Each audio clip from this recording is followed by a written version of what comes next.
कुछ दरवाजे होते हैं जो बंद ही अच्छे लगते हैं।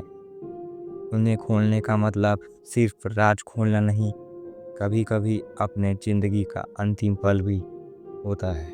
ये कहानी एक ऐसे कमरे की जो सिर्फ एक छोटी सी गलती के बाद एक जवान जिंदगी को हमेशा के लिए बदल के रख देता है। एक कमरा जिसका नाम था दूसरा कमरा। राहुल एक 24 साल का लड़का था।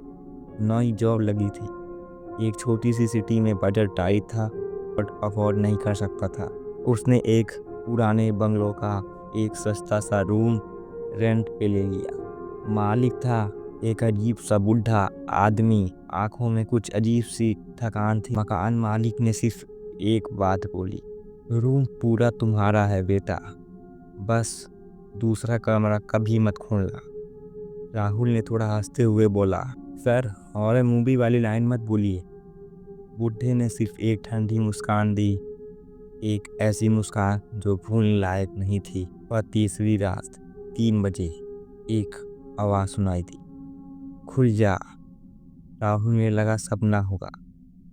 चौथी रात उसने देखा एक शैडो चल रही है उस बंद कमरे के बाहर से, और एक हवा का ठंडा झोंका बिना किसी पिंडों के। एक दिन उसने डिसाइड किया, कमरा देख के ही आता हूँ। दरवाजा खुद ब खुद क्लिक करके खुला। अंदर एक मिरर, एक कुर्सी और एक फोटो फ्रेम। फ्रेम में एक औरत थी, वह चेहरा पूरा चल गया था। राहुल ने जैसे ही मिरर के सामने गया, उसने पीछे खुद को देखा, लेकिन उसकी आंखें लाल थी। वो रिफ्लेक्शन उसी से बोली थी, तू यहाँ नहीं रह सकता, अब तू मेरा है।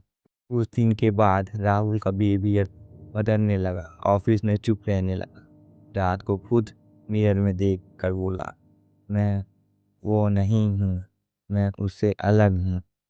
पड़ोसियों ने कहा। कमरे से 2 अलग आवाजें सुनाई दी, एक राहुल की और एक उस जैसे की। एक रात आवाजें इतनी तेज हो गई कि पड़ोसियों ने पुलिस बुलाई। पुलिस रूम लॉक था, अंदर से सिर्फ एक चीज मिलती है, मिरर में एक छोटा पेपर चिपका हुआ था, अगला कौन। राहुल हमेशा के लिए दूसरे कमरे का एक हिस्सा बन चुका था। क्या तुम सोच रहे हो कि ये सिर्फ कहानी थी? तो सोच लो, आज भी वो बंगलो वहाँ खाली पड़ा है। हर दूसरा किराएदार सिर्फ 3 दिन के लिए रुकता है।